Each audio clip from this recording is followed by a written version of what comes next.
오늘 아침을 여는 말씀은 요한복음 9장 13절에서 16절까지의 말씀입니다. 그들이 전에 맹인이었던 사람을 데리고 바리새인들에게 갔더라. 예수께서 진흙을 이겨 눈을 뜨게 하신 날은 안식일이라. 그러므로 바리새인들도 그가 어떻게 보게 되었는지를 물으니 이르되 그 사람이 진흙을 내 눈에 바르매 내가 씻고 보나이다 하니, 바리새인 중에 어떤 사람은 말하되 이 사람이 안식일을 지키지 아니하니 하나님께로부터 온 자가 아니라 하며, 어떤 사람은 말하되 죄인으로서 어떻게 이러한 표적을 행하겠느냐 하여 그들 중에 분쟁이 있었더니. 요한복음 9장 말씀은 진리를 잘 구별하지 못하는 인간의 연약함과 어리석음을 드러내주고 있습니다. 인간의 성향 중에는 저마다 믿고 싶은 것만을 골라서 믿는 경향이 있습니다. 정치, 외교, 사회, 문화를 비롯한 개인의 일상까지에서도 내가 옳다고 생각하는 것만을 수용하고 그렇지 않은 것은 배척할 때가 많습니다. 이것은 신앙의 모습에서도 동일하게 드러납니다. 내가 믿고 싶은 것, 내가 받아들이고 싶은 것만 수용하고 그렇지 않은 것은 애써 외면할 때가 있지 않습니까? 교회사를 봐도 성경에서 말하는 진리와 다른 행보를 보였음에도 그것에 대해 반기를 들고 옳지 않다고 외쳤던 사람은 소수에 불과했음을 우리는 알 수 있습니다.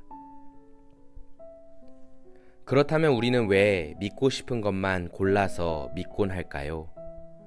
어쩌면 번거로운 것이 싫어서 그런 것일 수도 있고 변화를 두려워하기 때문일 수도 있겠습니다. 하지만 성도 여러분, 특히 신앙의 영역에서만큼은 어렵고 번거로우며 에너지가 많이 소모될지라도 올바른 진리로 나아가기 위한 일이라면 부단히 우리가 애써야 한다는 사실을 잊어서는 안 되겠습니다. 왜냐하면 신앙은 영혼과 관련된 일이기 때문입니다. 오늘 본문을 보시면 날 때부터 맹인이었던 사람을 예수님께서 고쳐주십니다. 땅에 침을 뱉어 그것으로 진흙을 개어 맹인의 눈에 바르시고 실로암 못으로 가서 씻으라 명하셨더니 앞이 보이기 시작했던 것입니다. 이처럼 맹인은 예수님의 은혜를 입고 완전한 치유를 경험하였습니다. 그는 어떻게 볼 수 있게 되었냐는 질문에 자신이 경험한 바를 증언하였습니다. 그런데 그 중에서도 바리새인들은 이 맹인이 하는 말을 믿지 않았습니다. 제 아무리 맹인이 자신이 경험한 진리를 고백하여도 거의 대부분의 바리새인은 자신이 믿고 싶은 것만 골라서 믿기로 작정한 것입니다. 저 예수라는 자가 메시아일 리가 없다는 자신들의 뜻을 굽힐 생각이 이들에게는 없었습니다.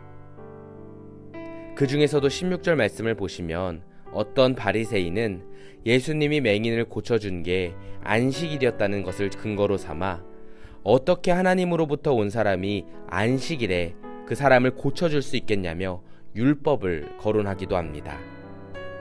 성도 여러분, 이처럼 인간은 한번 생각이 틀에 박히기 시작하면 참 바뀌지 않는 존재입니다. 사실은 바리새인들이 율법의 틀에 갇혀 진리를 발견하지 못한 것인데 이들은 자신들의 생각이 틀렸을 리가 없다고 생각했던 것입니다. 16절 말씀을 다시 보시면 오직 소수만이 예수님의 행적을 보며 진리를 검토했던 것을 우리는 볼 수 있습니다. 말씀을 묵상하는 가운데 혹시 나의 모습은 어떠한지 생각해 보았으면 좋겠습니다. 나의 신앙생활은 정말로 진리를 마주하고 있습니까? 성령의 인도하심을 느끼며 생명력 있게 오늘 하루를 살고 계신가요? 아니면 혹시 나의 신앙생활이 다시금 형식적으로 변하고 생명력이 사라져 버린 것은 아닙니까? 하나님께서 나에게 주시는 말씀이 있는데 그것을 외면하고 회피하지는 않나요? 나의 마음밭이 굳어버린 것은 아닙니까? 바라기는 오늘 하루를 시작하면서 나의 마음을 다시금 주님 앞에 온전히 내어드릴 수 있는 우리 모두가 되기를 소망합니다. 맹인이 진리를 올바르게 마주할 수 있었던 비결은 예수님을 만나고 예수님께서 고쳐주시는 경험을 직접 했기 때문입니다. 예수님을 경험하였기 때문에 바리새인들 앞에서도 믿음이 흔들리지 않을 수 있었습니다. 우리의 신앙이 뜨거워지고 삶 속에서 성령의 인도하심이 경험되어지기 위해서는 삼위일체 하나님을 반드시 경험해야만 한다는 사실을 기억하시기 바랍니다. 오래전의 경험이 아니라 가급적이면 날마다 주님의 살아계심을 발견할 수 있는 그런 믿음의 성도 되시기를 주님의 이름으로 축원합니다.